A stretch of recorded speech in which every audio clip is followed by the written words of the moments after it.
the No Kings protest. And I think it gave people a healthy way of getting their energy out. You already got the House, you got the Senate, you stacked the Supreme Court.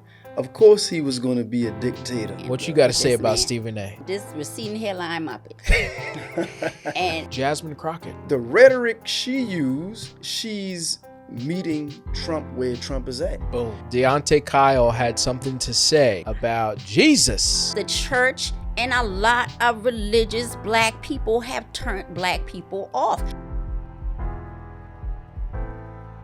And welcome back to the Black Summit. I am Brooks. I'm Hendrix. And I'm Veronica. Veronica is back. She's always here. Right. So it's not that you're always back. You're just here. I'm here. I don't go anywhere. I just appear. I just appear. That's right. That's right. Well, we're glad to have you on. So I'm going to go ahead and hop into the topics that we're going to be discussing today. Number one, the No Kings protests that happened last weekend. It was one of the biggest protests in history. So we'll be speaking on that. A lot of people came out, even in a small city like this. We'll be talking about Trump demolishing the White House. A lot of people have been talking about that. What he's doing some renovations to the White House. He's trying to spiff it up, and so it's causing a little bit of an uproar. So we'll be speaking on that. We'll also be going over the Trump-Israel-Palestine peace deal that happened a couple of weeks ago. Do we think that it'll hold up? You know, we'll discuss. Stephen A. Smith has been in the news. He's been starting a lot of feuds lately, and so we gotta talk about all of his feuds. There's so many. It's like, okay, so the Jasmine Crockett thing. He said some things on LeBron James recently. He's been going on all these podcasts. I don't even know why he's going on these podcasts. Maybe he's coming out with a book or something. So we'll be speaking on that. All right, Deonte Kyle. I forget what his podcast is called, but I think it's like Grits and Eggs. Okay. Mm-hmm. I didn't want to say Grits and Chicken. I was like, I can't remember what it was. But yeah, Grits and Eggs. His Grits and Eggs podcast, he had some things to say about Jesus and the black community. And so we're going to have to get into that. And if we have time, we're going to have a little bonus subject, but we'll see how we are with this. We're going to talk about sex, so y'all stay tuned. All right, yeah. All right, here we go, guys. Let's start off with the No Kings protest, and I'm going to swing it over to Hendrix, and he's going to tell us a little bit about what happened there. Yep, so the No King protest is against the dictatorship of... Well, it's a no tyrant protest, so they feel that the Trump administration is in an authoritarianism state. Mm-hmm.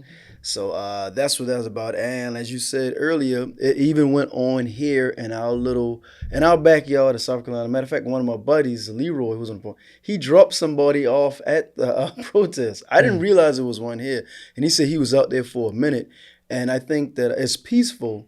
Mm-hmm. And I guess they had some, let's just say some MAGA agitators was out there, and they kind of, they silenced that down. But I heard in Myrtle Beach somebody got arrested. In South Carolina. Yeah. So I think this is the biggest protest against a sitting president in history. Did you know the numbers? Yeah, it was over 7 million people across the U.S. that turned out because it was in multiple cities. Mm-hmm. And it wasn't a protest, it was a rally. It was a rally? So it's a difference between a rally and a protest. Okay. So people got to understand that, the wording of that. Yeah. Okay. So go ahead. I'm sorry. Yeah, what do you think of the No Kings protest and its significance? What I think of the No Kings rally. Yeah. Sorry. I think but it's what it was called. Okay. Okay. So I signed up for it because I was going to do it in Charlotte, got my yellow ready, all those things like that, and turned around, I forgot I had a Zoom meeting for a project that I'm doing. But one of the things I'm a supporter of any form of protest or rally. So things serve different purposes. Your protest is more like, what are we fighting for? Do we have an agenda? What's the laid out plan? What are we trying to get? A rally is kind of like your prep rally, things like that show what are we trying to get attention for? Like more broader, so to speak. And I think it gave people a healthy way of getting their energy out. But at the same time, it's like, okay, what's the agenda to change things? Because he's president, you ain't getting him out. You know what I mean? Yeah. So in order for them to take that energy now, give it to spaces like who you are voting for. Even though y'all want to say voting still don't matter, it's the way we got into this mess. Okay, who you're voting for, who you're keeping kind of like your foot on their neck as far as your counselor, your PTA, every single aspect right now should be under a microscope for people. And take that same energy you had and go out there and say, okay, how do we change this? And I think, and I'll say this, and and people want to say we always make things about ethnicity or AKA race. But like the rally things is more along the lines for white people. Right, because when they were rallying before, and the white moms were saying we need bouncy houses out here, like, chick, this a goddamn protest. Why is you know what I'm saying, with your kid? This, but because they wait on us to bring the fire and the brimstone, I should say, as Black people, because we gonna change the narrative by making the narrative bend. That's how we've always been. And so I think we need to put a lot of focus on what do we want this to do as far as the voting, the booth, things like that. Black people can't check out right now. You just got to check in a better way, so to speak. So I think all it did was show him people don't care, but he's like, I'm in power right now and I'm still bending everything that I want to my will. So I think people should do it, but make that concerted effort to go change that ballot on what y'all did. Yes, that's the key. So take all that energy and go shift that narrative at these meetings and go shift that narrative in the box. So that's why I got all them 7 million, touch them 20 million that didn't show up, and do what you need to do that way, because that's the power you have right now. No matter what somebody tell you, that's still some power to control what's going on with you. So I rock out with y'all yellow, pump it up. Was that like the thing that people were wearing, yellow? Yeah, yellow was the color. I do not know why. I guess maybe because of signage. But then I also was like, at protests, you got my name and my email. Would you taking my stuff to track me right now? This surveillance type of damn place. But, it's whatever. They won't be able to, market to you in the future about meetings. Oh, yeah. I think they're doing more. Yeah, they're going to do more. What did you think, Hendrix? I think this is bound to happen. It's a powder keg, when you silencing media. Yeah. And you doing things like that, and you deploying the National Guard in the civilian communities. You already got the House, you got the Senate, you stacked the Supreme Court. Of course he was going to be a dictator, I mean, he's doing everything he said he was going to do. So I don't know if it will get worse. It definitely won't get better. But these things are bound to happen, man. What about the 7 million people march to the Capitol or the White House? Like, all that you spread all over, put them numbers in one concentrated area. Yeah. And then he's still antagonizing that's the problem, them too. Yeah. He's still antagonizing because he posts on Truth. Yeah. Was it Truth Social? That AI video. AI video of him wearing a crown. Okay, don't say anything. But go ahead. But wearing a crown and in a plane, defecating. Yeah. Dropping, I ain't gonna say that. Okay. But he posted. So, yeah.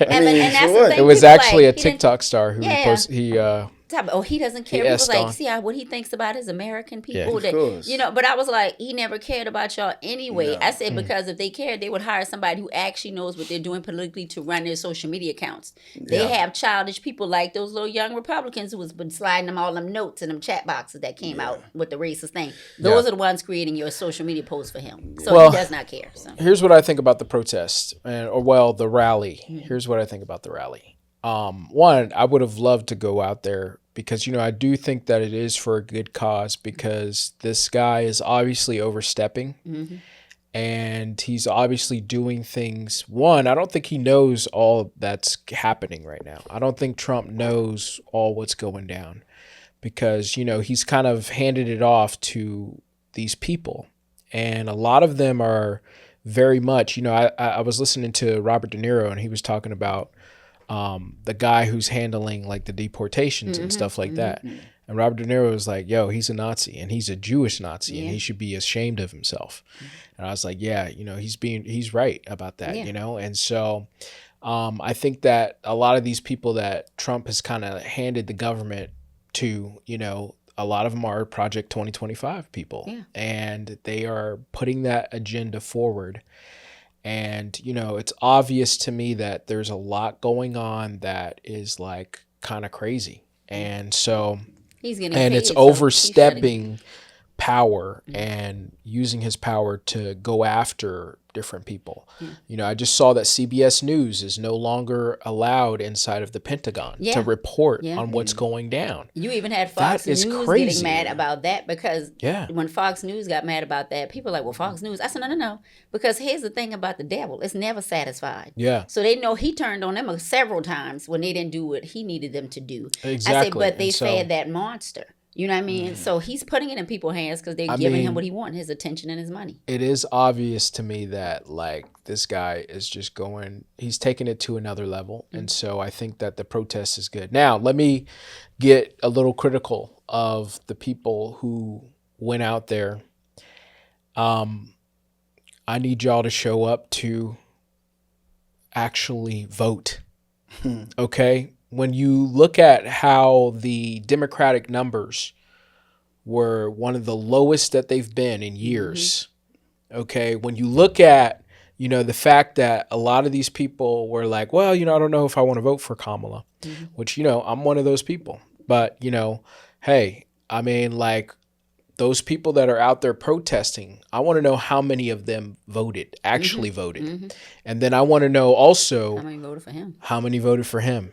Who have changed their mind. And don't kid yourself, there are a lot that have buyer's remorse. And so I think those are key things that people need to look at, especially with this protest, because, you know, the Women's March, all these things that people do, it's like at the end of the day, Trump got voted back in. And I think if that election was held today, I think the result would have remained. So with that in mind, you know, I'm wondering like what is this really accomplishing? How you think it's going to look in the midterm? I said be bloody in the midterm. I said this 3 months ago. I said the midterms are over. I already said that. Why do you think they're working so hard now for all the gerrymandering and the red line? Because Republicans know they've lost several seats already. They've lost 3 or 4. I mean, that's why they won't swear in the lady from Arizona, because she's the deciding vote for them to release the Epstein files too. People don't realize that. I was like, they know they're going to lose at least about 10 seats. So they are like, we got to rig this again. And Marjorie Taylor Greene already said that she thinks that they're going to lose. Yeah, but what she's trying to do is she's trying to backtrack and flip. Don't forget that chick been riding with this man for almost 15 years, and before that she was riding with the Tea Party. Do not let that flipping chick change y'all on who Marjorie Taylor Greene really is and what she has constantly stood for. Because a lot of them trying to do that now, like, let me backtrack a little bit. I was like, that ain't how that work, boo. Because we got video and tapes and text messages. You was with the Tea Party before that. You was calling Obama and a citizen, and you was stoking all the fires and everything else. She was a QAnon too, right? Yeah, she was a QAnon. Yeah, she was She's a QAnon. A big conspiracy. Big one. Conspiracy. I said she was riding Trump. When Trump got out of office, she held up how many laws in legislature for the common people. When Biden was in office, Marjorie Taylor and her two, my man Gates, that looked like the demon. Oh, Gates. And Gates, in Florida, them two right there. So where they own, party got tired of them. So do not let this woman fool you. She's exactly who she's always been. Because right now in the census, Trump hasn't delivered on anything that he promised. He told you what he's going to do, but the gas prices, food, and energy, you know. And see, that's something I want to bring up at this rally, and people don't want to like. The ones who got the buyer's remorse, like a lot of the Caucasian people that out there. Because some of these black people still tap dance, they got to ride that till the wheels fall off.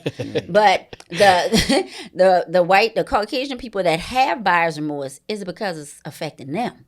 Right. Let's be real about this, right? Because if it had just been still affecting black and brown, it had just affected the people that voted for Kamala, whether that was the Democrat people that voted for her, the Republican people that voted for her, the independent, they wouldn't have had a single problem. You wouldn't have heard about no protest. You wouldn't have heard about nothing because they won. They would have said, oh, well, we good. They just getting y'all. Yeah. But now that they realize he literally decimating you to the point from you farmers that voted for him, from the police department that voted for him, from the military that voted for him, and you're seeing the tech guys running all of this. You had what? Amazon, AWS went down yesterday, and people don't realize till I posted on my social media, I said, y'all don't realize this company owns 30% of your crowdsourcing? 30% of that. because he allows monopolies. The same thing going with Oracle. So if it was not affecting them, let's be real about this. They wouldn't be out here. They wouldn't be on social media crying or changing their mind because they would have been okay with it. I mean, we seen that playbook. They took the same pill that the Hispanics took. We thought it wasn't gonna be us. That's what they thought. And then when it's them, now they out there crying too. It's the same. It's the same. It's hard to feel sorry for somebody who set themselves up. Yeah. All right. Well, we are going to move into Trump's peace deal with Israel and Palestine. It's a 20-point plan. And as we saw, some of the hostages went home. These guys have agreed to a ceasefire. It sounds like it's a little shaky. It sounds like, Hamas hasn't given up their weapons yet. And so some people are not liking that. And then there's like other things that are going on and people are just wondering what's all going to happen.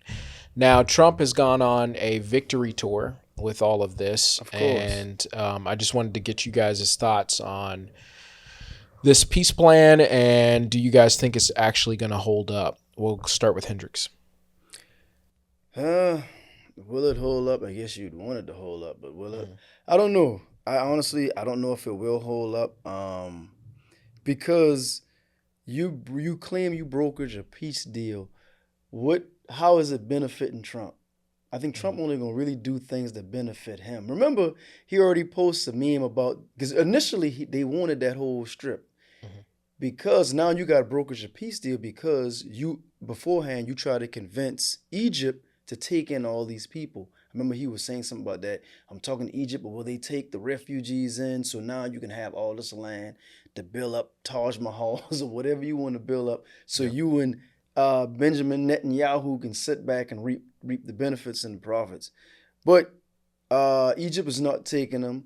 So I don't know how well this peace deal going to go. And also, too, you got to realize, also in times of war, you got to redo the infrastructure, right? So there's a lot of infrastructure that has to be redone in Gaza. Who you think going to pay for that? Us. They already cut Israel $32 billion every year. They ain't going to pay for it. They ain't going to pay for it out their pocket. We going to pay for that. You know what I'm saying? So I don't know, man. Yeah. It's said to be seen. Like I said, the Trump administration is saying that this was a victory and this was like big for them. They call this diplomacy. What are your thoughts on this, Veronica? It's a power grab. It's a money grab. So as Hendrix was saying, so when people look at the deal, from political people to scholars, they're saying it's loose. It's staged. It doesn't have any definitive ground other than the performance of the hostages being released. And I'm not saying that's a bad thing because people were able to get their loved ones back home. Okay? But that was a PR move. Because the signed agreements, the demilitarization of these zones, you don't have Egypt's buy-in, you don't have Saudi's buy-in, the same people you want to buy in that's going to supposedly invest in that Gaza Strip. And so we've heard them saying plenty of times this is going to be a great resort area. From Jared Kushner, his son-in-law, to, I forgot the man's name last week when he was talking about the $20 billion in Argentina and he was talking on something along those lines. So when you look at this, war is money. So now they're looking at, we're going to be able to own this script. They still haven't given the Palestinians any definition or definitive answer who's going to govern. They still need Hamas's buy-in for everything. Netanyahu didn't even show up. Remember now to the days later to the peace deal with all of them because he was like, I just did that for you to front. That's not what I'm really about. And so they still haven't told the Palestinians if they're going to even have or be able to occupy any of that area. So all of us loose on him, but he does vague things like this. We've seen it. We know it. These vague promises, these vague agreements, and nothing is structured in writing. You do not have the other countries' buy-ins at all. They just say, oh, we're thinking about it. Then he's promising land like to Egypt and Saudis and all this to build. Nothing's in writing. He's saying we got a peace treaty, nothing's in writing. Hamas ain't buying in. So what are we doing a tour on? Like you brokered a deal right now to say we're gonna stop for a minute. But now we just doing that for a PR move. Because think about it. Netanyahu and Israel is our customer service in the Middle East for Americans. Because if you were Egypt and you all this, nobody never thought, why didn't these other companies jump in and try to help Palestine? Nobody never thinks about that on that level like that. Because if I'm your customer service, I'm like, hey, man, look, play along. You're going to get cut of this too. all of them feeding off of our tax dollars and our money. And they all do not care. Let's be real. They like, whatever you do, that place is y'all gonna do. But they're getting a piece of that. Right now, one of the things we need to bring up as far as even think about the deal that's going on with Qatar. We have a foreign country building a military base in the U.S. They breaking ground on that. Do y'all understand? That's never happened. So let me ask you. And Kelter, actually, she says she ain't voting for And Trump. Coulter. Yeah, she says she ain't voting for nobody in the midterms. Yeah. Because of that, she was like, she didn't like that. But With, yeah, go with ahead. that, I mean to cut you off, but that base from Qatar, is that the barter for making the new Air Force One? Look, but Remember? wait a minute. But think about it. Before that, people don't realize this man, Trump, was not wealthy off of things that he invented or that his he was name. wealthy off of licensing his License name. name, These same countries y'all think he did, this ain't new to them. They've licensed the name. You got his golf courses in Qatar. You got all these places. These are his And in homies. Russia. He's sending his kids before him, as Chris Christie was pointing out, once he stopped swallowing the Kool-Aid and thinking he didn't get no power, started admitting the truth and saying how their children were going ahead of him and making these deals. That was these $1 million dinners. You think he just accidentally had top secret folders at Margaret-Law when all of those world leaders and people came there to see him? Come on now. We are not that ignorant. So they're getting these deals because he doesn't care about selling America out. This man does not care. And white people, that glue is falling off a lot of their eyes. It's like, well, damn, he really don't care about selling our country out to anybody. You have a foreign government right now that's about to have their whole military base in the heart of the country in Idaho. And they're literally taking pictures like that was it. Yeah. And so people don't see that. These are all things he's using to they get what they want. He gets what he wants. Not That's America. all the Gaza is. He get what he get what he want. They're going to run over those. It's sad to say they are going to run over those people in Palestine even worse than they are now. Yeah. And they're going, and the ones who are going to survive are probably the ones that take some kind of payout to be able to just survive. And they are going to do what they do, building those resorts, getting that money in, and it's off of the American people dollars that they've put in to pay for war. Simple as that. Yep. There you go. That's it.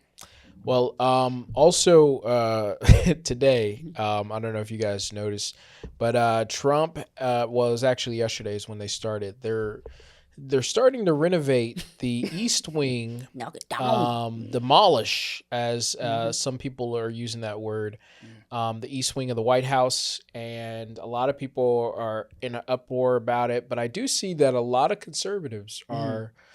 They're down with it. They're just like, well, Roosevelt and all these other people, did something to the White House, blah, blah, blah, blah, blah. Why can't Trump? So they're bringing up all these different people on X. I was watching it. And, but yeah, I don't know. What do you think? We'll start with Veronica on this one. I just want to ask some of these people, how does it feel to be that low on your belly when you're crawling? God damn, man. Because I'm like, these people that you want to bring up, like Roosevelt and Lincoln and all these people, they literally did touch-ups or updated renovations to the White House. But the White House have always kept its structure and its history, right? I said, this man, because of the tackiness of who he is, when you look at his buildings, when you look at his resorts, is tacky, right? So he's literally trying to make the White House right now look like a Florida resort. When they had that dinner out there and all the umbrellas. And I said, so he's knocking down pieces of history. Yes. Because for him, his ego is tied to his name on everything. Like I said, a kid with a crayon. So he's like, I want them to remember I was here. So he's literally demolishing history that has stood there for hundreds of years to rebuild it in a tacky ballroom that, by the way, they're using, once again, for your low extortion money, because all of them guys are donating to it. It's ways to wash the money, player. Yeah. $250 million while people out here starving. While you got the government shut down and inflation high. Somebody was like, what if Obama did that? They would be freaking out. They lost their mind when he had an Easter egg hunt on the front lawn.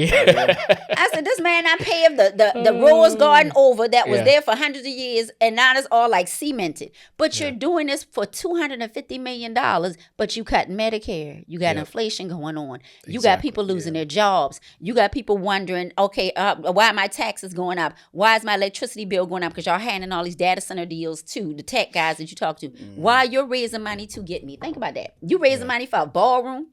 $250 million of your tax-paying dollars that he's got out of these schools. Yep. He's paying to get that done with. So no, it's ridiculous. And all those people that are saying it because they want to stay on the side of basically robbing you. Mm-hmm. Every Republican that has voted for this man is telling their constituents, we do not care about you. And the Democrats who ride too, I'm counting you with it too. You ain't no exemption. Mm-mm. Yep. What do you think? It's Hendrix? sad. I think I agree with her. Like he wants to build a shrine to himself, pretty much. I think if they let him put a statue of himself out on the lawn, he'll do that too. You know. And Well, it's coming. It's coming. $250 million. Where the hell all the money at from Doge? Look. Where's all that money? I don't hear nothing about that. And Doge pocket. You know what I'm saying? Yeah. Where's all that money? Well, you know, when you fire all the biggest mass firing of black women ever in history and government, and so many government employees and officials who getting furlough and can't get them, but $250 million, where's all the money from Doge? And that's coming straight out of the pockets of the working class people, man. And you had DHS just bought 2 jet streams for $172 million 3 days ago. What are we doing? Yeah. It's like, man, you nominate a crook. You literally put a crook in office. Look, think about where his building first was at. Chicago. Home of half the mafia and the organized crimes. Yes. Yeah. I I was mean, like, you this know, what it I is. think Trump is trying to cement his stamp on history. Yes. I mean, and it is cemented.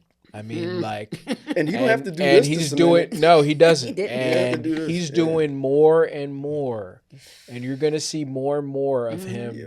You know, altering things and doing different things because he's become the most consequential president. You know, whether we like it or not, like mean the controversial? fact. Controversial. Definitely controversial. You can throw in all kinds of words on But what he's consequential is become. done. But yeah, I mean, He's messing up and programs. He was all that talking stuff. about the other day how he wanted to like erase Obama's, Yeah. anything about anything about Obama, Yeah. right? And that's sad. That somebody And tap he's dancing really on your doing mind. that. He really is like erasing, Obama's administration because now it's like, oh, kids are growing up now and all they know is Trump. What's that saying? He And- lives rent free in and his so, brain, in yeah, his mind. I mean, and so like But you know the bad thing he's about always him in with the him trying to news. do He's that. always around. There's bringing up always Obama. stuff coming and happening with him. He has so many different things. When I was getting the subjects together for today, I was like, damn, there's so much to like talk about. I don't even know what to Yeah. talk about. But think him. about I that. mean, there's all kinds of stuff Think about happening that. right now. It's a chaos agent. The shutdown is about to be a record. 30 days. So yeah, like, yeah. I mean, like, there's so much going And on. it was in his There's- first administration too. Yeah. What do you Shutdown. even talk about when you're talking about Trump now? But agents of chaos So, do that. They keep you such in Yeah. chaos that you don't have your head.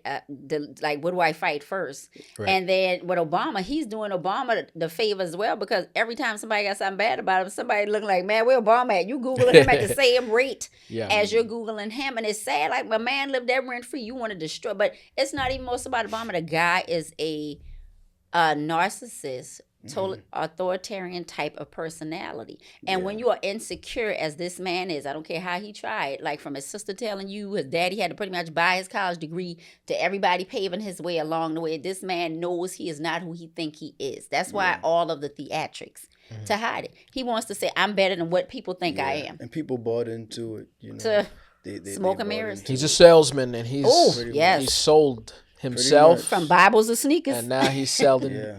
America. Oh, He's yeah. selling America's for sale. Highest bidder. All right, Yep. here we go, guys. Stephen A. had some comments to say about Jasmine Crockett, and I'll just let Stephen A. do his thing here. Oh, don't play so much. Cool. In this day and age, ain't even about racism to the degree it once was. What it's really about is us not strategizing, playing checkers instead of chess, letting our emotions instead of facts lead the way, and letting that guide us to express ourselves in ways that serve to alienate the very people who can help us. You AOC, you Jasmine Crockett or somebody like that. Ladies, I respect intelligent women, no doubt. But how a Jasmine Crockett chooses to express herself, I'm like, is that going to help your district in Texas? Aren't you there to find a way to get stuff done as opposed to just being an impediment to what Trump wants? How much work goes into that? I'm just going to go off about Trump, cuss him out every chance I get, say the most derogatory, incendiary things imaginable, and that's my day's work. That ain't work.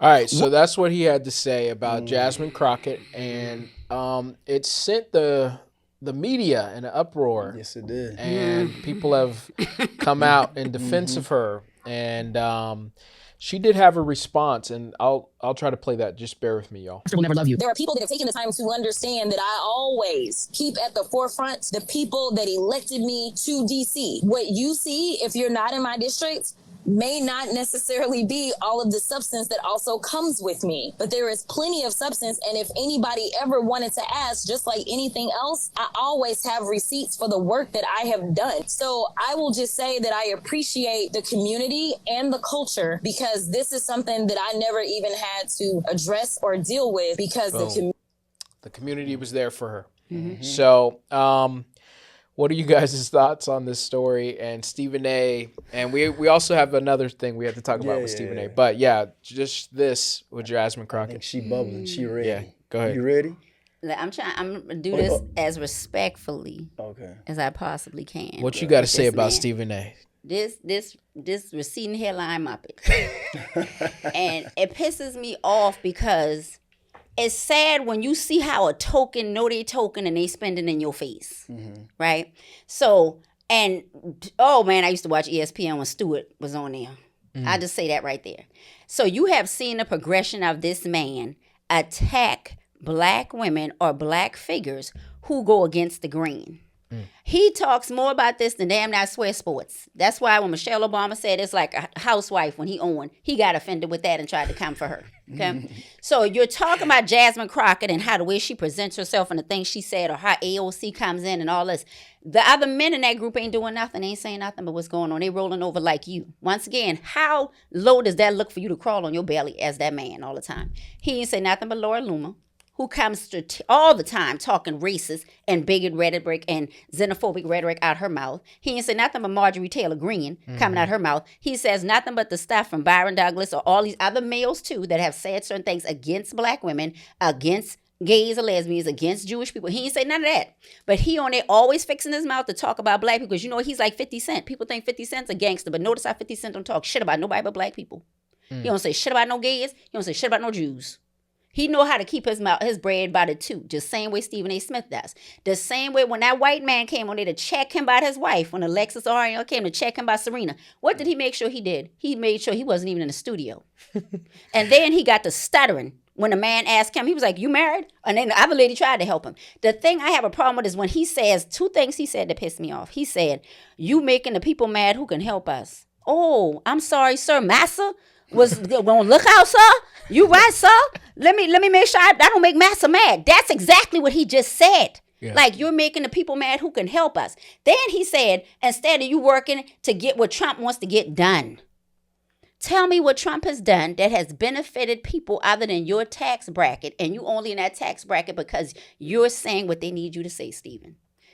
And that's what pisses me off, because I'm looking at him as a black man. Notice how he was sitting in his chair. And we're going to talk about this on the next thing we say when he was sitting in another podcast.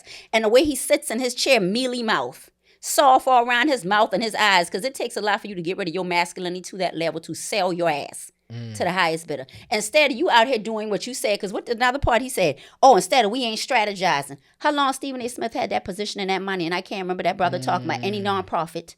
And I watch ESPN. How many years he's had that position, and how many times he said, let me go invest in somebody black business, grocery store, invest in their schools, invest in whatever. You're running your mouth because you're paid to be a distraction. And that's all this man is. And you do it against black people because you can't do it against the people who bought you as the token. And I said what I said. Show me the receipts of what he's done for the community before you go opening your mouth. You are loud, just like how you say Jasmine loud. Notice that. And what nigga? I looked at that clip. I was so embarrassed. I was like, damn, bro, you don't do black men no favors. No favors.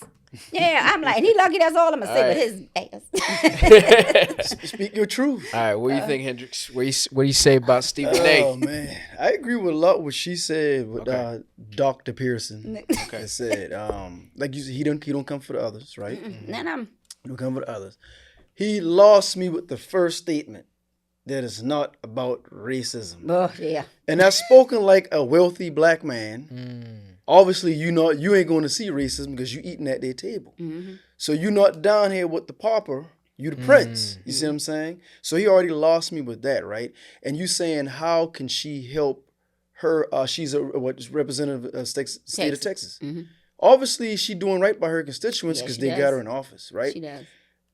The rhetoric she used, she's meeting Trump where Trump is at. Boom. We are in an abnormal administration. So why talk politics with somebody who don't know a damn thing about politics? It doesn't make any sense. I'm not going to sit up here and speak German because y'all gonna look at me, what the hell? You see what I'm saying? Yeah. So it makes no sense. You meet them where they are. Trust me, if Trump was more, he had more decorum about himself, right? Yeah. So if he had more of that and he was more bipartisan, then I think that she would speak in that same rhetoric at which Intelligent. that he uses, right? But Trump obviously is not that type of person, but you don't criticize him for all the rhetoric and the things that he says and other members in his cabinet. I haven't really heard that because, once again, he is a prince. He is not a pauper. You know what I mean? Everybody, in the majority, the CEOs of ESPN, of course, they are white, right? So I don't want to make ESPN, of course they're white. I don't make this about racism with them, but he also goes to say he knows who write his checks, so he know he's going to toe the line. And I'm gonna use one of his lines. And no disrespect, I like Stephen A. Smith when he talk about sports. You know what I'm saying? Some things I disagree with, and some things I agree with, right? When he talking about sports, but that's what it is about. When you talk about sports, you're a commentator. Some things you give in facts, and some things you're going to give your opinion. You don't have to agree with everybody's opinion. That don't mean you have to cancel them. But once again, I don't hear him talk about other constituents, but you're talking about Always got a her. black woman name You know in what his I'm mouth. saying? And we need this young lady to ride for them, and we need the rest of the Democratic Party to grab their nutsack and do the same thing that she's doing. Right. Because they right be quiet. yeah. Bunch of chirpers. So you need Well- to uplift that sister instead of trying to Yeah, tear exactly. her down. He ain't a pauper, he the I'm court not gonna jester. I'm not gonna lie. Like, I think that Stephen A. You know what he's saying isn't coming from anywhere. You know, There you go. From Click. I think that her I think that the way that she speaks about things is different, and obviously, what you have to realize is that politics has changed, bro. A lot. The second that man came down that escalator, politics were never, ever going to be the same. And so with him talking about her, it's like, wait a minute. I mean, if we were talking about politics back in 2005 and all this other stuff, yes, okay, maybe you could say that. But there's so many people. You just listed off like 5 or 6 of them, of those women who are saying all kinds of stuff. And you got MGT and all these other people coming out and saying, it's like, where's this? Where are you coming from with this, bro? Like, there's so many people that are not doing politics as usual. Politics aren't the same as they were back in the day. But you're trying to reprimand this one person. And she's a black woman. That's why you feel like you can actually come at her. And, you know, that's not right. And so, obviously, like, I agree with y'all on all of that because, you know, like, it's like, okay, you coming after her? Like, Right. I Skip mean, everybody. like, you didn't Skip say everybody. anything. You didn't say anything about Trump. Nothing. You didn't say anything about Since he been on that show, he hasn't said Marjorie anything. Taylor Greene. Exactly. You know, you got, you know, No, I so know many that. people. So you got so many people I'm to come after. I'm gonna give Stephen So- A little bit of advice. What you should do don't want because that. you have a high platform, you should invite that sister on your platform. He won't do that. And you should talk before you made the statement. You should invite that sister on the platform and then ask her, "Hey, since the language of politics they're saying is so-called dead, why you use the vernacular that you use?" And let her explain. And some things I have heard her say. She said, "I gotta meet my constituents where they are. I gotta talk to them in terms where they're going to get it and they can understand." Yes, but when you exactly. got a person spewing these rhetoric at you, you know what I'm saying? Yeah. And Marjorie Taylor Greene disrespected her in the Yeah, Senate. and you know that's what I'm when she saying? had to And come she at her. came back at her. You know, you don't want nobody to cowtail and And let me lay say one down. more thing. You know, politics, you know, again, politics are never going to be the same. And my problem with the Democrats and different people is that they want to play the same playbook. And it's like, Yes. no. Yeah. Yes. Like you said earlier, it's Yes. time to fight. Yeah. Yes. Yeah. The time to Yes. do all this other stuff Yeah. is over. And you better know who the Because- ops are, Stephen A. Smith. Yeah, exactly. The game has changed. So let me Yes. ask you a question, Veronica. So does this mean that you're not going to vote for Stephen A. Smith when he runs for president? Right. No matter whoever he under, which is gonna be some conservative white dude, he will get the role of HUD, because isn't that what President Trump always give them? He give them HUD, housing, urban development, because it says urban. That's the only position he's ever put a black person in is housing, urban development, because of the urban word in it. But it's sad, like I said, with the Stephen A. Smith situation, he's not gonna bring Jasmine Crockett on it, because the thing is, when people talk in a bunch of rhetoric and they know they're talking because they're supposed to be distractions, they are not going to vote the people on it that can truly check them. Why do you think, once again, he was not even there when Alexis Oharian showed up? And the man even said, I called up to the head, he said to the top, to make sure I could come here, because they kept turning him down to come. Now, this man owns sports teams and everything, but they kept him because he was going to say something to you. And then, as Oharian said, he conveniently wasn't there when I got there. Yeah.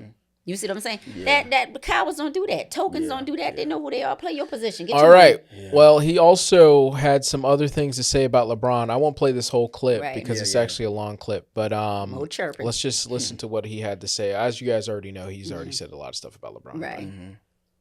Get to LeBron. I don't like his not a little bit. You do not understand the links this man would go to. This dates back more than a decade. I believe he's one way publicly, he's another way privately. You know, he might not be interviewed and he might not be quoted, but the things he says and the things he has said to people, it's gotten back to me. The things that he's tried to do, if it were up to him, I wouldn't be where I am today. It's some low. The day that he rolled up on me courtside, it was the day my contract was announced, that I had stayed with ESPN. Go back and look at the camera angles. I arrived there in the first quarter. He rolled up on me in the third quarter. This is 2025. We got technology everywhere. TNT is a nationally televised game. How is it we got one angle and the only angle you see was of him and his face, but you see the back of my peanut head? I know this, but I know a thing or two about camera angles. I determine them half the time. Do this angle. So that's what he had to say about LeBron. Him and LeBron have been feuding, though, for a while. As you guys heard, LeBron rolled up on him. This was almost a year ago now, right? Or something like that. Yeah. So last season. Last season. So I don't know. What do you? I mean, we've already talked about Stephen A. But have you ever seen somebody say a whole lot of nothing? That's what he just did, and that was just one podcast. That was a podcast he had with a man, Lala's ex-husband. I can't think of the name. That was his podcast. Carmelo Anthony. Yeah, Carmelo Anthony's wife. Okay. But I'm like, the podcast I think that really aggravated me, because he brings LeBron up in all his podcasts, by the way, because he just did it with the pivot, right? So I was more disappointed in Clark and all the rest of them not checking him with what he said on the pivot, because they should have checked him and brought up the fact of how LeBron not checked all these other political figures about what was going on and stepped to them as well. But he was like, no, he never did that. And watch the way he sits in there. He sits like a mealy-mouthed man. It must be hard to be jealous because you never played the sport. And that's what it seems to be like. Do you need to? You're so important. Why do you need to keep bringing me up in your conversations? LeBron don't talk about this dude on the shop. LeBron ain't talking about this dude on the other podcast he's on. Like, you literally are damn Dash, bro.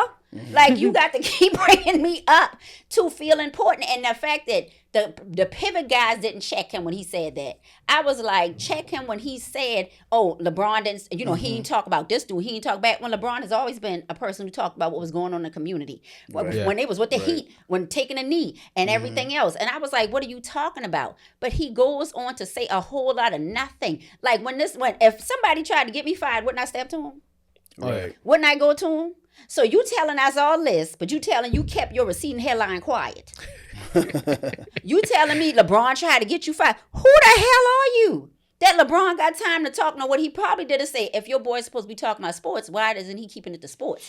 Why is he coming to me? And the people that on that looked at you and said, hey, make sure you check it, or, you keep it together, or it's for controversy, man, like how he told Oharian, it's for controversy, man. The headlines, they run with it. Yeah. That's exactly what he said. I'm like, damn, you just said a whole lot of nothing. We don't care about no camera angles. We saw the camera angle. I saw the angle where they showed your face behind LeBron's head. And you didn't do nothing. You went to see this man play. He went to see you play. Your job is contingent on this man playing, not yours. Nobody Googling Stephen A. Smith for Stephen A. Smith purposes. I'm just like, grow up and just admit what you are and keep it moving and keep grown men name out your mouth if it ain't on that doggone counter and you talking about sports. Yeah. Keep it P. Yeah, because you ain't gonna do nothing in public. I was like, I done gave you plenty of chances to run out Playboy. I think it is exactly what you said for Clickblade, because he spews out a lot of controversial things, right? And they be and stupid. he will never go against say anything within the ramifications of his contract with ESPN. And I get it. You don't want to mess up that bag. That's the money, yeah. But you do have your own other podcast, right? Because you're not going to be doing ESPN forever. So you still going to need to segue an audience towards you. So you want to keep that controversial and that clickbait going on. But I think the reason why he can't keep LeBron name out of his mouth because he got mad because LeBron went on the Pat McAfee show. Yeah. And talked about the whole situation. Yeah. So right. He didn't come on yours. He didn't come on his show. He got mad about that, right? And but yeah, I think that's because that's what Stephen A does. You know, it's, everybody, he's the loudest, the boisterous, everything, and you know, he's entertaining. He's entertainment. You know? Is he though? Well, that's why they keep renewing this. Entertains. Yeah, He's more entertaining than the other people on the panel because the other people on the panel tend to stick more to sports. To the sports, yeah. But you know, and reason this is why I say this, right? Let's say if this was a sports podcast, right? Now let's say Brooks and I have a sports segment, and we talk about every current sport that's going on, right? Then you come with a sports segment. You already talk about the same facts because the facts is fact. So you got to make it more entertaining. You know what I'm saying? Right. You got to throw your own spin on it with Skip Bayless and Shannon. Yeah. So that's They all want to hear it from them. Exactly. And I understand just like that, the but news. mix your Just like the news, entertainment up. exactly. You notice his entertainment's not a variety of entertainment. He ain't sitting there talking about, oh man, Trump did this, or oh man, look what the Real Housewives did this. Oh man, look what apples did today as far as fruit. He's not mixing that up. He's going after the people who got names. Because Jasmine Crockett. You see what I'm saying? LeBron, names. He's going after people with names because when you have to attach yourself to people with names, you're trying to dick ride. And that's pretty much what it is, what you're saying. Because look at Ryan Clark. Ryan Clark, the pivot got a nice following. Because Ryan Clark is entertaining, and the other guy, I can't remember his name now. But Ryan Clark's he's a person too that though he says a lot of controversial stuff. He said, too. but I was like, I can respect the context Ryan puts in. He says a lot of controversial stuff. He's always in the news. Thing is, he's kind of like, how Stephen A is. They own their platform. Right. See what I'm saying? But he says it. But think about it, when you look at what Ryan Clark is saying, right? And I'm not talking because he say it in a more moderate tone. I said, but when he's saying it, he'll put context into all the things he's saying, and he'll put like a history or for you to understand nuances. Oh boy, just talking. You see what I'm saying? That's the difference for me. Because what's the light skinned guy? I'm sorry, I'm jacking his name up. Who's on the pivot? The other player. Come on now, because Deonte Kyle dragged him. Yeah, he didn't like him. But even like all of them have their plays. And he says his little slick stuff, but it's you understand the context of what he's saying it in, right? Shannon Crowder. Okay. Is that his name? I think that's it. Shannon Crowder. I think it's Shannon Crowder. Like Deante Kyle said, we don't know who the hell he was. Stop it. I'm just kidding. Like my man. But like even when he says certain things that are slick or funny or off the cuff, it's in the context. All Stephen A. Smith did is he's just yapping. Like Ryan Clark still says context and nuance with his things. You know what I mean? So you're like, okay, I see where he's trying to come from, even if I don't agree. Yeah. And then he goes at everybody. Ryan Clark talks about Shannon everybody. Crowder. That's a Shannon Clark. Fred Taylor. Yeah, Fred Taylor. And Fred Taylor put his little piece in there. You know, he come in with his. But you know, Trump, I mean... Exactly, Trump. Stephen A. won't say nothing because, you know, Trump will sue ESPN. And about suing him, they got Stephen A. Smith bought and that's paid a good for. point. Yeah, you know what I'm saying? He ain't going to say nothing because, you know, and Disney owns that. That's right? why The View didn't say anything. Exactly. And then, you know, the whole thing with Jimmy Kimmel.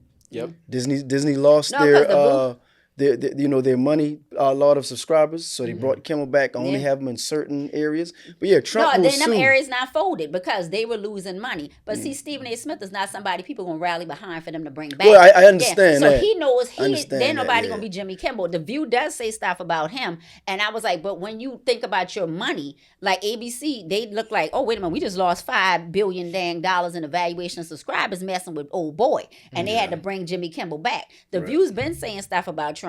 So has all these other shows. The point is him suing them people was literally extortion money because they were paying him through the lawsuit. Here's what I'll say about Stephen A.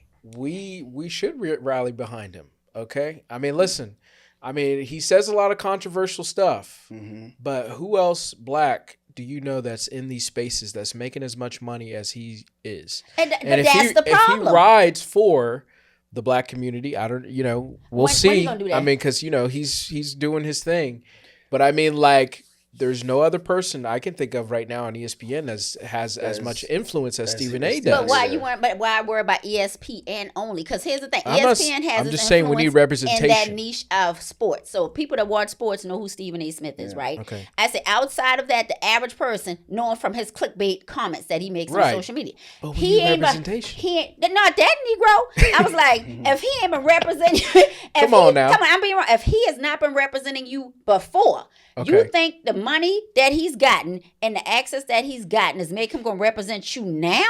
Mm-hmm. He's not going to do that. He's already bought and paid for. He's telling you that when he said, oh, why don't you just let Trump do what he needs to do? Oh, why don't you, go to the people who will help us? You do realize we can say this about a lot of people. No, but you can say this about a lot of black people and some of your favorite black people too. No, which ones? But it's okay. Because I tell you, I'm real honest with that. Because once people show you who they are, they're not going to none of these black celebrities ever do anything for black people. Look, let's be honest. I ain't gonna say all. There's very few. That's about to say. And then I feel like in the black community, we rag on the people who actually do it, like Dr. Umar, who's actually trying to build a school. Yeah.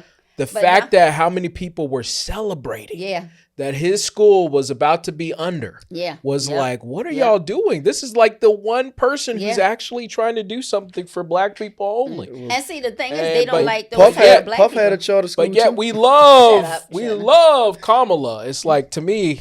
No, but the problem coming to play is if I had to choose somebody to represent me, and this ain't no Kamala bandwagon, right. People who I'm knew just me saying. I'm going to choose the half Indian, half black woman over this fully black man right here, Stephen A. Smith. Okay, ask the same questions that you just asked of Stephen A. Smith. What is Kamala doing for black people? No, as of right now, not a goddamn thing that I know about. Okay, I'm just being honest with that. Because I have, since she has stepped out, and here's my thing, because I put her on the same pedestal right now as your Al Sharpton, even though he's still working in the community. Okay. Jesse Jackson is, he's kind of invalid right now. So he's doing anything. But I look at that, and I was telling somebody, I said, think about this. My aunt is 83 years old. My aunt still gets involved in politics, still, out there talking in the streets, all that stuff like that. She's in Charleston. I look at the fact that my aunt has lived long enough for almost a 360 to be happening on what they fought for. Because black people got too damn comfortable. And all they needed to do was a couple of things for the people like the Stephen A. Smiths and a lot of them other rich black people that we can name. They handed them money. They handed them access to power, to that little bit that they gave them, and they handed them access to their white adjacency. And that's all they needed was to not do right. Because I'm tired, even when we got these panels, and this just happened, and I'll be brief about this, we had those panels, and I'm not going to name names, but it was a bunch of black panels and black summits and all the stuff, and they had these multi-millionaire black people on, the billionaires and all of them, and they was like, we just got to do for self, and we got to invest in our own communities and all. And I'm like, we've been saying that. And I agree completely with that. And people are doing it on great levels. I've been part of a farm co-op that I was giving $100 to these black women in Charlotte. They had a farm and they were selling that, food out the farm on a food desert area. Now, guess what? They building a 12,000 square foot grocery store 3 years later. You get what I'm saying? So anyway, they sat on this panel and they talked all this stuff. And I'm thinking the people I'm looking at have been rich, have had money for at least 10 to 20 years that's on this panel talking this bullshit. Right? And I'm not saying what they're saying wasn't what we needed to do, but you've had the access. Yeah. You've had the money. And I'm talking even your favorite rappers, and I don't want to name names. We all like, oh, they're so great and they're so this and this stuff. These people have had money for damn near 10 to 20 years. Why it ain't no black grocery stores? Exactly. Why it ain't no black, like the black banks need to be on that level because here's the thing, they allowed them little money managers, which is majority of them white boys, to tell them what to do with their money. So they money one of them white tech companies and these white companies over here that was going to make them money. You can't keep saying this when y'all didn't put the money in for the grocery stores, when y'all didn't put the money in for the paper mills, when y'all didn't put the money in for the tech companies. Black people need to do for self. You've had money in your goddamn pocket for 10 to 20 years. And now you on a panel saying what we need to do when black people down below you that have like the 6 figures or whatever have been in their communities doing it. Y'all haven't showed up. So stop sitting on that panel and sprouting your 7-figure, 8, 9, 10-figure ass, and you didn't do what you needed to do. Well, that's what I'm saying. It's Prince like and the there's a lot Pauper. of people who haven't really done anything for black people. So So I looked at that panel, get pissed off. I think like, LeBron we did do more need- than Stephen A. though. he has. oh, LeBron is not with Stephen A. Yeah. Can tell you nothing he's done. I was like, I LeBron, don't know what this is Stephen number one is. hater. he ain't never I'm bringing it scared. up. He's gonna bring it up. People who All right, like we the gotta Frank move will on. tell you what they did. We got to move on. We got to move on. Trump always telling you what We're he running did. out of time. We're running out of time. Yeah. All right, let's get into our last subject. Deonte Kyle had something to say about Jesus, and a lot of people are in an And their uproar feelings. about it. So let's Let Kanye hear that. Eggs and Grits podcast. Here we go. Grits and eggs. Bro. Jesus is standing in the way of the power of your gratitude really being fulfilled, right? You are misplacing your gratitude. You give all of the gratitude to the blood of Jesus and his sacrifice, but our ancestors spilled their blood, sacrificed their lives, sacrificed their pride, sacrificed their dignity, and endured not only for our sake, but for the sake of your children. They had us in mind, right? And they don't get any acknowledgement. You don't acknowledge your own blood that was sacrificed. You acknowledge the sacrifice of this man. All right, so he goes on to say you should worship your ancestors, not Jesus. That's who you should be worshiping, your ancestors. This, went viral on social media. A lot of people are now starting to say that they're not going to listen to him anymore. But there's a lot of people who were like agreeing with him and saying that he was right. And he came out with another video with him wearing devil horns and wearing a Trump suit with a tie and doubling down on what he said basically, but also making a little bit fun. A lot of money. So yeah. What do you think of Deonte Kyle Hendricks? I've seen some of his podcasts before. Once again, a lot of things will click, a lot of things. But you gotta realize some black people, all they have is Jesus. So who are you to tell them, what they need and what they don't have? I think everybody appreciate their ancestors. We wouldn't be here if it wasn't for our ancestors, And then at the same time, I've heard some black people get frustrated too because of black people in this desolate state, Stockholm syndrome in America, and they be saying, well, Jesus got to. And so I've heard some people say, well, he ain't come yet. He ain't gonna do nothing. He ain't help us yet because we in the state that we in, So I hear the frustration on that aspect too. But some black people, all they have is Jesus. So it's not our place to tell them what gives them moral and gives them what edifies them, mentally, spiritually, peacefully, however be it, But I wouldn't tell people they don't need Jesus. That's not my place to tell them that. You know what I'm saying? I know everybody believes in their ancestors. You can't. I mean, how can you worship your ancestors? Well, the Asians, they do that, and certain African tribes, they pay homage to the ancestors. And I think we do that as well, but you can't worship your ancestors. That's the way I see it. Yeah. Veronica, what do you think about this? She's about to cry. No, shut up. This is her guy. No, I do like Deonte Kyle. Okay.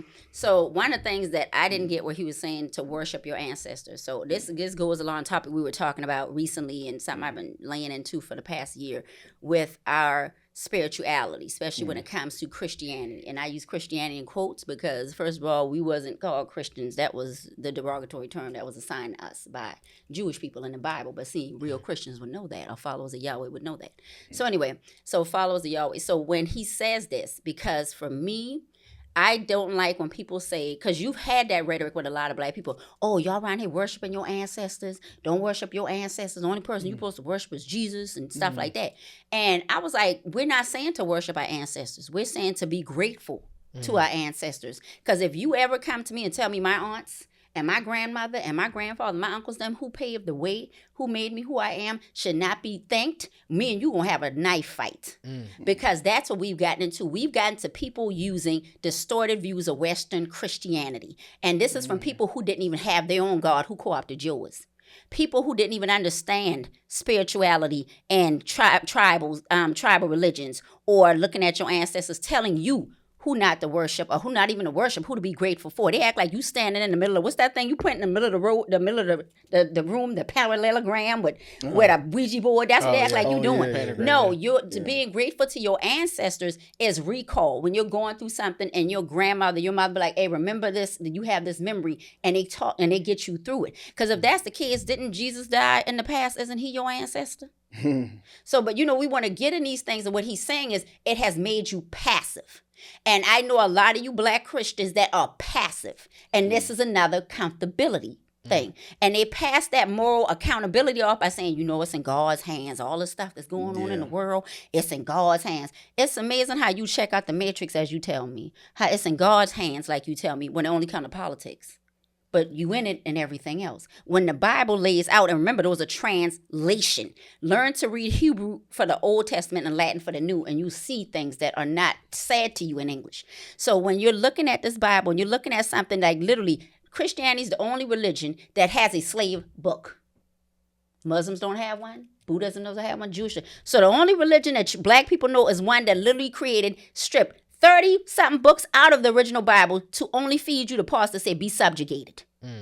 That you're only having this white man who made himself in the image of God, who didn't even look like that. Who had your ancestors, my grandmother and all of them, had white Jesus hanging on the wall. Okay? They ingrained it in every part of America by making you think if you anti-American, you anti-God. So this is, to me, what he was saying as far as the understanding, and the Bible even tells you this. What my Father gave me is in you. And too many Black people move in such a passive state with that. And that's what these bigots, these hatefulness, the devilish people rely on, is that you seeing their humanity in such a state that you sacrifice your own. That they will let you take their whole head off before they stand up for anything. They're too busy on their knees praying or reading the Bible and not implementing a thing in that Bible in real life. They're too busy giving the church building funds instead of saying, let me go. And I think that's the main reason. When we give this money to churches, it's no different than me giving it to the Goodwill. It's no different than me giving it to the Cancer Society. I'm putting off my responsibility to be God here on earth on you. I'm saying, hey, you know what? You giving out. You doing good. Let me give it to you. God put in my spirit over 8 years ago, don't go to church for a while. I need you to be me on this earth. So what I did outside of what I normally did, I was in the soup kitchens. My kids grew up helping people. I was sitting there handing people money to pay their bills. You know what I mean? Going and helping in the community and doing things. I was who he said I was supposed to be in the Bible. And guess what they made me stronger in my belief and in my power that he gave me, because too many of us downplay it because, I'm trying to be God. I don't want to do this, but you ain't got no problem voting against somebody's rights like you are God, because now you're taking away their free will, right? Isn't that telling you bigger than God when he gave me free will? So when I look at what Deante was saying, it's like we've become so passive in the God in us because we keep looking up. Instead of looking inward at what God has put in us, we become so passive that we've allowed people to tell us to disrespect our own even elders. Talk about you anti, God, if you pro-Black. Like, so you want to say, okay, yeah, I know racism is a construct, but you know what's not? Didn't God create tribes in the Bible? Wasn't we separated with bloodlines in the Bible? So there was already a separation before white man even tacked on black and white. But see, people don't want to have these discussions because you want to sit in the passive part of the Bible, not the part of the Bible where God literally slew everybody to get his point across. Babies and everybody alike. But we don't want to talk about that. But that's the thing. They want you to get the hate was the root that what gave you a foundation of spirituality. People who teaching you to hate it never even had it. So yeah, I've been talking to people about this. Look, I can go off. Books. I mean, listen, I know everybody loves this guy, and I think that's why a lot of people are trying to defend what he had to say. Oh, no, But that's for me personally. what he had to say was blasphemy. Let's call it what it is. He came on and he blasphemed the name of Jesus. I mean, let's be honest, y'all. Let's not try to sugarcoat what he was saying. And you see that he's starting to rise, and he's starting to get into these other circles. And what comes with that? People start to change. People start to do things for money. I mean, the amount of demonic stuff, and for his response video. Yeah, the response. When he came on with the devil horns and all this other stuff. I know he's poking fun, but I mean, like, at the same time, bro, like, yo, that's blasphemy. Because it is a disrespect of people's religion. I think that even if he was trying to say something else, it kind of got lost with the way that he went about it. You know, like, there's a way to say it, there's a way to go about it. And I think that there is some truth in, like, hey, like, a lot of people, you know, forget about the ancestors and what they've done. I think that, you know, I see it a lot of times when I see Black people not voting. Yeah. I'm like, do you know how many people actually died for you to have that right? Died for you. And you're not going to vote? What? You're not even going to vote. Shameful. Do you know what it took? Yeah. So I get him from that aspect. Like, there's a lot that's going on that, you know, can be, you know, moved. But yeah, I think that he is saying stuff for, you know, social media purposes. Clickbait, don't disturb what I said. Y'all heard exactly what I said. get what he had to say, you know, all that stuff, you know. And so, but, you know, I think that, you know, sometimes you can tell that he has, like, these streams of consciousness, right? That he just goes off and just starts saying whatever. But I mean, like, it's just funny to me that a guy that has built up all this influence with so many people because of his platform, that we can just go along with what he had to say because he's Deonte Kyle and he's this person, and I've been watching him since he had no views, and, you know, look at how he's risen and how many people respect him and all these people that now he's bringing onto his platform, and we're just going to be okay with him blaspheming. But I think Jesus? The ones who are okay with it, I can't do already that. was in that I'm not going to headspace. be okay with that. No, I think the ones who are okay. I've were never already really. there. I mean, to be They were already honest, there. I mean, listen, I'm not gonna say anything bad against him, but, you know, like, I've never, like, been a huge fan of him. Were you offended by his comment? I just think. offensive? I mean, Offended? I'm very. It takes a lot for me to get actually I know offended. you diehard Christian. It takes a lot for me to actually get offended. It takes But that's a why I lot. was like, the people who It takes a lot. wasn't So offended I was wasn't already wasn't in the God. The people who Yeah. already agreed with him already was on the outskirts, because we have to give a reasoning too that's a why good point. he was able to get those people, as you say, on his side for that blasphemy, because the church and a lot of religious Black people have turned Black people off. Because you think about how many will sit there and kiss the ring of the devil that it looks like lately in order to get God's jobs accomplished. You see what I'm saying? Like, how many of those pastors sat there and held Trump's hand, all them Black ones? How many Black pastors right now telling people, we're not going to stand up for injustice for you, we're not going to But stay in the he didn't streets? say the church. No, I'm talking about for me. He said Jesus. No, listen what I'm saying. That's why There's it a was lot so of people easy who love for those Jesus people, who ain't in the church. No, brother. that's why it was so easy for those people to turn and agree with him, Okay. because they already was on the fringes from being hurt with That the makes church sense. or being judged by church people, or seeing the twistedness in the church while they're talking. This is Catholic people, white or Black. They see all that twistedness in the church and they like, but you in here preaching to me and telling me I'm foul and I'm wrong. So he was able to get those people when they already was on the fringes already, right? And so the people like me, I'm like, nah, you ain't gonna never hear me do that and disrespect somebody's religion. But I know I have seen how religion has weakened Black people and made them like get rid of their accountability as far as what they like to. That some will even pray but won't vote. You see what I'm saying? Yeah, Or won't exactly. they won't go out here and be God's hand and protecting their brother or their sister's keeper. So with that part, those people that was falling off and agreeing with him in that blasphemy, they was already there, bro. He just was the tool they used. They was already gonna fall off. Hendrix, you said a line earlier. You said some people, all they have is Jesus. That's all they got. Poor Black. Think about our all they have. ancestors, since he wants to talk about that. Like, think about that. Did we have church? Did we have, like, all of that community and all of that when we were enslaved? Yeah, we did. No, all we had was Jesus. No, but Jesus brought And us together. so That who was were our they Sunday meeting. worshiping? No, that was our Who did Sunday they- meeting. who though. did they had to worship? They met on the Okay. Sundays. Our ancestors, the enslaved ones, met on Sundays. I say, and that's for American Blacks. Okay? They met on Sundays and they worship, because remember, they were taught Jesus is the only thing gonna save you from me beating your ass. You know, and so they met in the little times they had on a Sunday, because that was their day of rest. was Sundays. And then they sung those hymns that was passed down through generations from African people that arrived here, and they might have changed in wording, but the tone, the strength didn't change when they was in there singing them gospel songs on the field. That was still their worship, because you didn't need a building. The church was already a building. And to give you something, that an example, during the pandemic, I used to go to this place in North Carolina because I trained in MMA fighting for years. And this guy who was my trainer, it was COVID, so we used to do a lot of one-on-one. I drove past it. Yeah, shut up. Do y'all start on that? I drove past this church, and it was a white church, because I've seen the people go through the years, because I've been driving this way for at least 8 years. And you know where they was having church at? Outside this gorgeous big tree. They had not put circles around that tree, and they were sitting there still having church. That's because they couldn't be in the building at the time during COVID. And that's what I think people have lost. They go in these buildings. They feel I'm going to give my money. They feel like 10% of the church is the only ones who helping the church run. I'm talking as far as servitude and being there and the parking attendance, all of that. The rest of people just come and take. And they feel, well, I pay my tithes, Lord, but they aren't living that. You see what I'm saying? So my problem is the passivity,